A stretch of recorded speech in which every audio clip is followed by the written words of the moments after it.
자, 비트코인의 하락분이 지금 미친 듯이 만들어지고 있습니다. 자, 그에 따라서 어제 진입했던 요 숏포지션 물량, 지금 보유하신 분들 어떻게 대응해야 되나 궁금해하신 분들 많이 계실 거예요. 자, 여러분, 여기서 추격숏을 보시면 안 됩니다. 이제는 대응의 영역이고 유의미한 구간들에서 어떤 식으로 대응을 할 수 있으며 신규 타점을 가져갈 수 있을지를 빠르게 알아봐야 되는 시점이다. 말씀드리면서 긴급하게 오늘 영상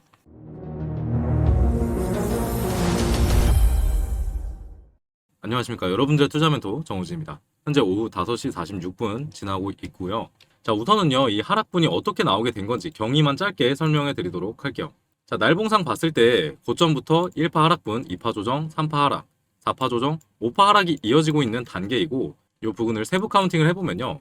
마찬가지로 1파 하락 0.382 구간까지 조정이 나왔고 3파 하락이 확장 형태로 길게 나왔습니다. 그에 따라서 4파 조정도 좀 딥하게 나왔고 요 3파에 대한 하락분을 카운팅 해봤을 때 결국에 0.382 구간까지만 되돌리고 다시 빠지는 이런 형태가 만들어졌다는 거죠. 그렇기 때문에 4파는 이제 마무리가 되었고 5파 하락분, 장기적 관점이랑 단기적 관점에서도 5파 하락분에 대한 대비가 있어야 되는 상황이다 라고 판단을 해보고 있고 1 하락분 그리고 다시 조정이 만들어졌고 그리고 3파 하락분이 나오는 중이라고 현재 생각하시면 될 것 같습니다. 자, 그에 따라서 이게 신규 타점을 어떻게 잡을 수 있었냐면요. 사실 되게 간단한 부분이었죠. 저점과 저점을 잇고 이 빗각을 하나 그거 봤을 때 계속 저항 라인으로 작용하는 모습을 체크할 수 있었다는 겁니다. 그리고 장대 음봉과 함께 나온 FVG에서 유의미한 저항 구간이 겹쳤기 때문에 65K 부근에 숏 포지션 진입했던 거였고요. 같은 근거로 스터디룸에 실시간으로 타점도 업로드가 됐었습니다. 자, 지금 보유한 물량은 의미 있는 저점 중에 하나라고 봤었던 62K 부근에서 1차 매도를 했고 나머지 포지션을 현재 가지고 있는 거고요. 자, 그럼 지금부터 어떤 식으로 다시 대응을 해볼 수가 있느냐를 봤을 때 이 조정 카운팅에 대한 하락분을 체크해보면 1.618 구간까지 마찬가지로 60K 부근까지 빠지는 무빙이 나올 수가 있다라고 생각해 볼 수 있는 거죠. 그래서 나머지 포지션 홀딩 중에 있는 거고 사실 요 구간 마저 뚫리게 되면요. 그 후에는 유의미한 지지 구간이 거의 없습니다. 그러다 보니까 거의 원웨이로 닫고 다시 4파 조정과 함께 5파 하락을 만들어내고 전 저점에 대한 이탈이 만들어지고 거기서부터 다시 새로운 상승 추세를 이어간다라고 보는 게 제 메인 관점입니다. 자, 왜 이렇게 하락세를 볼 수밖에 없냐면요. 코인베이스 프리미엄 지표 보겠습니다.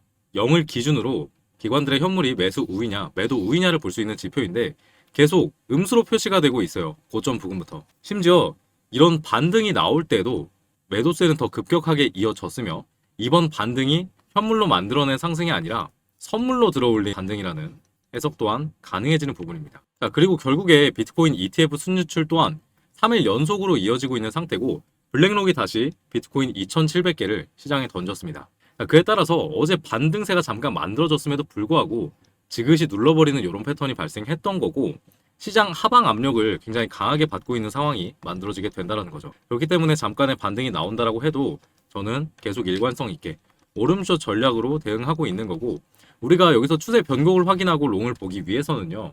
이 5파 하락이 쭉 마무리가 되면서 정리가 되거나 혹은 절단이 나야 되는 상황인데 그 절단을 만들 수 있었던 재료들이 있었죠. FOMC 얘는 오히려 악재로 작용했고 그리고 종전 얘는 호재 반영을 전혀 받지 못했습니다. 실제 유가의 하락은 일어났음에도 불구하고 두 가지로 해석해 볼 수 있죠. 변동성이 정말 말라있는 시장이다. 그리고 두 번째는 기관들이 원하는 가격대까지는 오지 않았다라고 할 수 있는 거죠. 그래서 얘네들의 매수세가 결국 들어오기 전까지는 이런 식의 매매가 최선이라고 판단을 해보고 있습니다. 자, 그래서 이 자리에서 실전 차트의 매매 팁을 드려보자면 이렇게 급락세와 함께 만들어진 FVG들이 있어요. 직전 꼬리, 직후 꼬리만큼을 제외하고 순수하게 내리 꽂으면서 매도세로 눌렀던 구간들을 체크해 볼 수 있는데 이런 구간들에선 유의미한 저항들이 만들어진다라는 거죠. 자, 그리고 이 구간에는 오더 블럭이 하나 보이죠?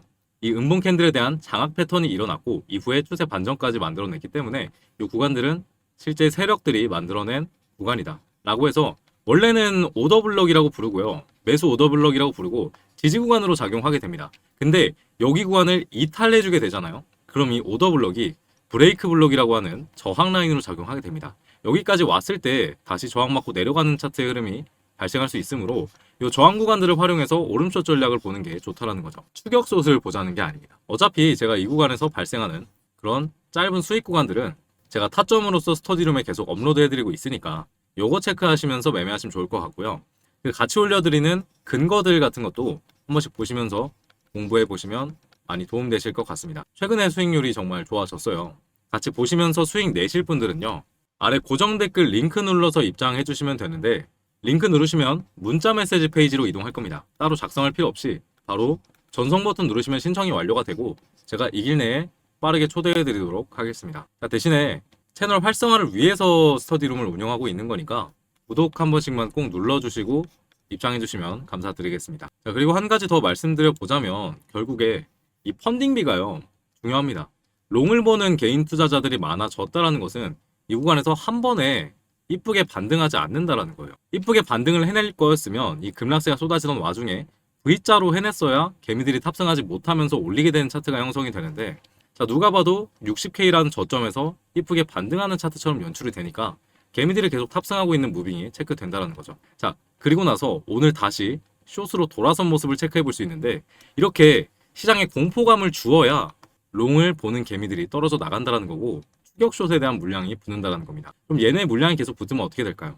쌓일수록 한 번에 치고 올리면서 V자 반등을 만들어내게 된다는 거죠. 이게 정상적인 흐름이라고 봅니다. 그래서 비트코인의 반등을 보이기 위해서는 사실 필연적으로 공포감을 주는 무빙이 형성됐어야 했고 저는 그 흐름이 오늘도 만들어졌고 사실 여기서 빠른 시간 내에 전 저점을 훼손하는 형태가 만들어지고 오히려 V자 반등하는 이런 무빙이 만들어지길 기대하고 있어요. 그러면 어떤 식의 전개가 되냐면 빠르게 찍어주게 됐을 때 전 저점을 빠르게 찍어주고 올리게 됐을 때 일봉상 저점은 낮아지는데 RSI의 저점은 올라가는 상승 다이버전스가 컨펌이 됩니다. 이 흐름 정도 나오는 게 저는 비트코인의 건강한 상승을 볼 수 있는 시점이라고 생각하고 있고 그 시점이 되면 지금 숏포지션은 전부 익절을 하고 이제 롱을 봐야 되는 그런 시장의 사이클의 시작점이 아닐까라고 생각을 해보고 있습니다. 자, 그래서 정말 중요한 무빙이 오늘 만들어졌고요. 그리고 조만간 나올 흐름에 따라서 우리가 시장 사이클에 초입에서 먹을 수도 있는 기회가 만들어질 수 있을 거라고 생각을 합니다. 그래서 그동안 시장 잘 지켜봐 주시면 좋을 것 같고요. 마지막으로 정리 한번 하고 마무리해 보도록 할게요. 자, 2026년 6월 20일 기준 미국 현물 ETF는 계속 순유출을 기록하고 있습니다. 3일 연속으로요. 그리고 블랙록이 던지고 있어요. 그에 따라서 이 지지 기반을 약화를 계속시키고 있고 우리가 급반등 시나리오로 볼 수 있었던 건 미국과 이란의 종전 합의 그리고 리스크 완화 소식이 있었으나 가산시장은 이번에 전혀 반응하지 않았다는 겁니다. 이는 관망세가 굉장히 짙고 유동성이 메말랐음을 의미하며 현재 58K부터 이어진 추세선의 저항을 뚫어주지 못했었기 때문에 숏포지션에 진입할 수 있었던 거고 이렇게 못 뚫어줄 때마다 결국에 하단의 물량 수입과 함께 다시 만들어내는 이런 패턴들이 발생합니다. 이 과정에서 RSI 상승 다이버전스까지 컨펌이 되면 이때는 정말 날아갈 수 있는 그런 흐름이 된다라고 보고 있고 현재 파동상은 하락 5파동이 진행 중입니다. 피보나치 되돌림을 고려할 때 1.618 구간까지 60K 부근까지 추가 하락이 열려 있습니다. 그에 따라서 반등 시마다 일단은 매도하는 오름숏 전략을 단기로 가져가 보는 게 좋을 것 같습니다. 자, 확실한 추세의 변곡을 확인하기 위해선 5파의 종료 혹은 절단이 필요합니다. 본격적인 매수세가 재개되거나 확실한 기술적 돌파가 확인되기 전까지는 보수적으로 접근해야 된다는 거고요. 아직까지는 숏 우세라고 저는 판단하고 있는 거죠. 자, 그에 따라서 신규 타점 발생하는 즉시 업로드 해드리고 있으니까요. 스터디룸 계속 체크하시면서 기회를 잡아야 할 때는 과감하게 잡아봅시다. 자, 오늘 분석이 여러분들의 계좌를 지키는 데 도움이 되셨다면 댓글로 화이팅 한 글자씩만 남겨주시면 정말 감사드리겠습니다. 여러분들의 투자 멘토 정우진이었습니다.